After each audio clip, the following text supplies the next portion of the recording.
I've been on a journey for the past 21 years to play every single Pikmin game there was. I've climbed mountains, crossed valleys, and even walked to Walmart. But here's where it gets a bit tricky. You see, I'm from the good old US of A! You see, Pikmin tends to be a much more popular series in Japan, which just so happens to be the only country where the Pikmin eReader cards were released. If only I had... Yeah, I don't think I'm going to Japan. I mean, I would love to go to Japan, but with the time and money I have right now, it's just not possible. But maybe I don't need to go to Japan. What if I just bring Japan to me? It might just be cheaper to fly. That doesn't matter! I'm going to be playing Pikmin 2 eReader any way I can in this video. And I'll be showing you all the steps and challenges to even get your hands on these set of games. Nintendo may have forgotten about these cards, but I didn't! On my journey to complete every single Pikmin game, this will not be the one that ends my run. I will do anything, and I mean anything, to play these games. But what am I even after for if I have no clue what an e-reader is? Whenever I search up for e-reader online, I just get results for tablets that I would see millennials use in dimly lit coffee shops. I'm actually not reading, I'm just looking at porn. But obviously this isn't what we're looking for. See, back in 2001, Nintendo released this thing known as the eReader, a device that attached itself to the Game Boy Advance.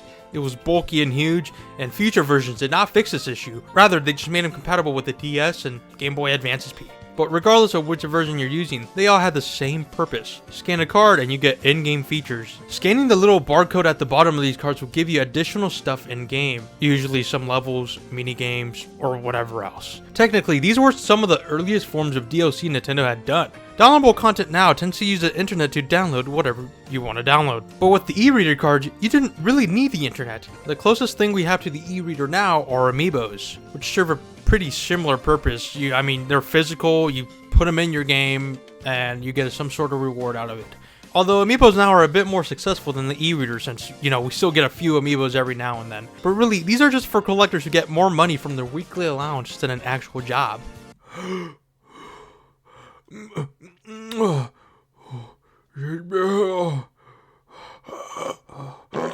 Obviously, amiibos aren't doing as well as they used to, but they are doing leagues better than the e-reader ever could. But in reality, the e-reader is great. It added so many great and wonderful features to games we like to play, such like, I don't know, in Super Mario Advance 4, Super Mario Bros. 3. You got so many new levels, it was pretty much a brand new campaign. In Pokemon Alpha Sapphire and Omega Ruby, that is not the games, those are for the 3DS. Pokemon Sapphire and Ruby, you get a ton of new battles, and you know what?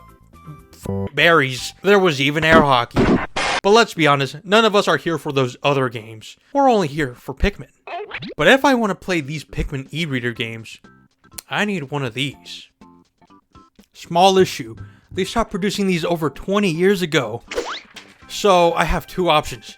Either I could go to Nintendo and demand them to start production on e-readers again, or I can find somebody that can sell me an e-reader. Or maybe I don't.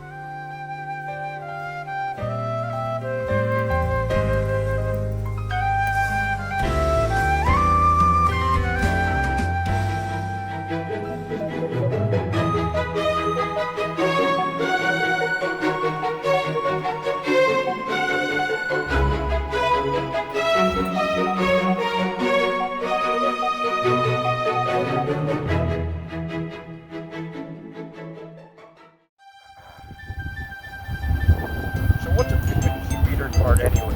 Here, let me show you. Look at this. This is just one out of 72 different cards you could collect in the Pikmin 2 e-reader set. There were 3 different themes, red, yellow, and blue. Each theme had their own pack, specifically 4 per theme, and each pack had 5 cards. These cards would unlock specific minigames that were embedded into Pikmin 2.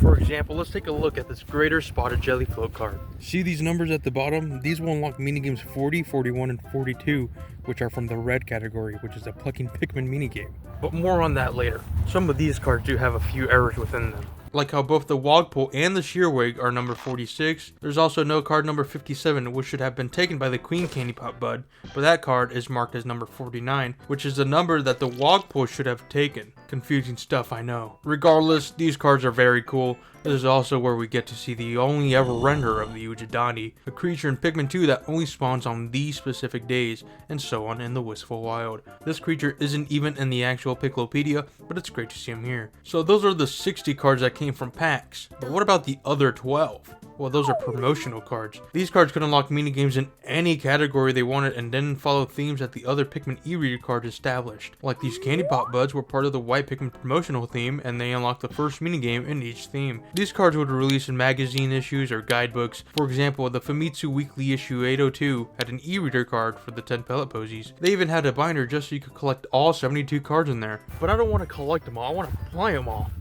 But this is all worthless without an eReader.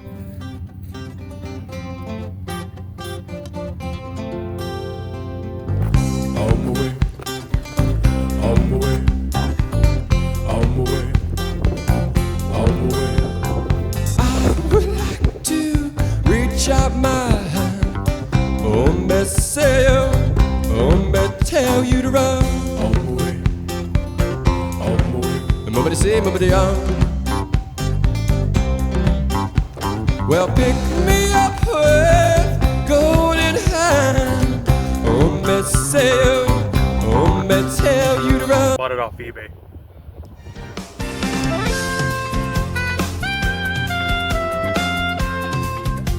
Now, before we get into the mini-games, there's something I like to say. This video could not have been possible if it wasn't for my amazing members back there. Yeah, I don't have any right now, but you could become one. You could get cool badges, cooler exclusive videos, cooler earlier videos, and you help fund these videos.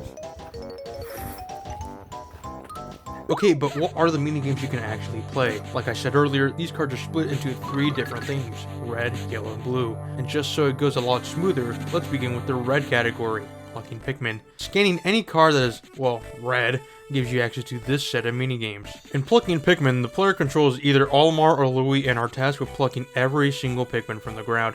The Pikmin available in this minigame are the red and blue Pikmin, which land on the tile directly behind the player, and the yellow Pikmin, which lands 2 tiles away instead. Hazards such as fire, electricity, and water are present. Rocks are also across the map, which stop the player from moving or plucking. Pikmin that have been plucked can block your path. To beat plucking Pikmin, you need to strategize and think on which route to take so you don't get stuck between Pikmin or any of your Pikmin die. In marching Pikmin, used with the yellow cards, is about controlling multiple Pikmin to get them onto a treasure. Each Pikmin is controlled by the same inputs, and you'll need to be careful with hazards and getting your Pikmin killed. Each type of Pikmin is present in this one and have their corresponding Candy Pop Buds. This time, white Pikmin are immune to poison and move 2 tiles at a time, and purple Pikmin are the only ones that can kill the dwarf red Bulborbs. The treasures you collect in this minigame actually appear in the main game, but they're pixeled this time. Something that I didn't know is that all the art used for these minigames is pixel art, making this some of the only pieces of official Pikmin media to have pixel art graphics. The final minigame collection, Connecting Pikmin, used with the blue card. The objective of this game is to move panels around so Pikmin can reach the research pod. You choose 2 panels. Whichever 2 you choose, they'll switch places. You cannot move panels that obstacles, enemies, Pikmin, or the pod inhabit, and once the panels switch, they cannot be moved again. Something to note is that the first level kind of looks like a... What are you doing, Matthew? He's been making the game called Connecting Pikmin. Man, it's a shame that these cards only came out in Japan. They had official Pikmin sprites, remixed 32-bit music, and a whole ton of fun to be had. But hey, all you really need is a card to make it work. I don't think it being Japanese matters. You just need your GPA, a link cable, an eReader, a GameCube, and a copy of Pikmin 2, and everything should be good. Now that that's set on, I'm going to sit by the rocks.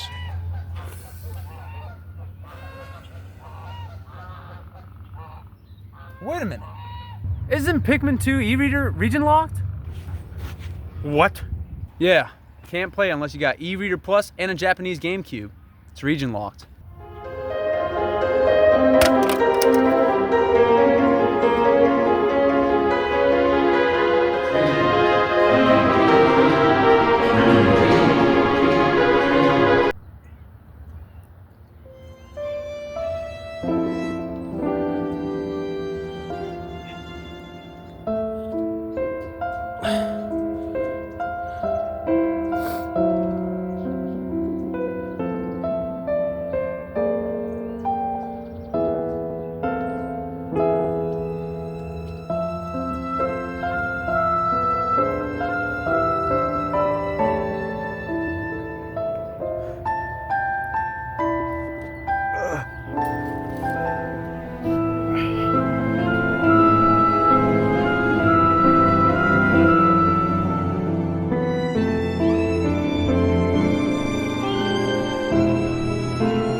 So on that day, I sent my GameCube and card e-reader off to Japan. It's been 10 years since then, but today was the day they came back to me.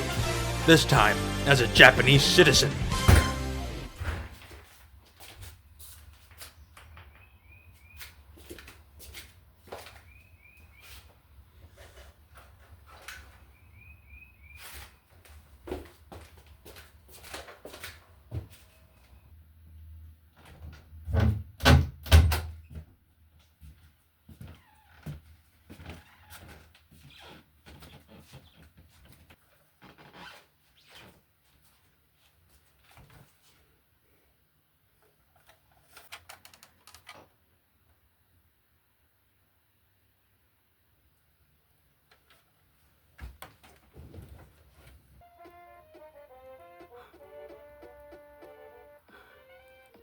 Look, he's dancing. Oh yeah.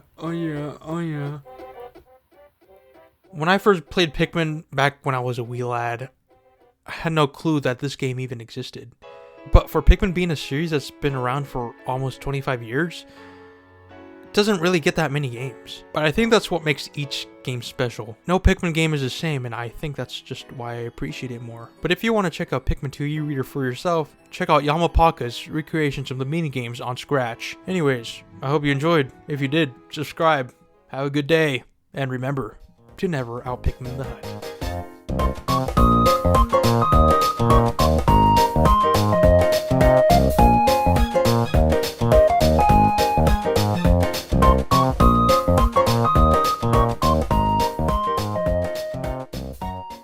It's region locked.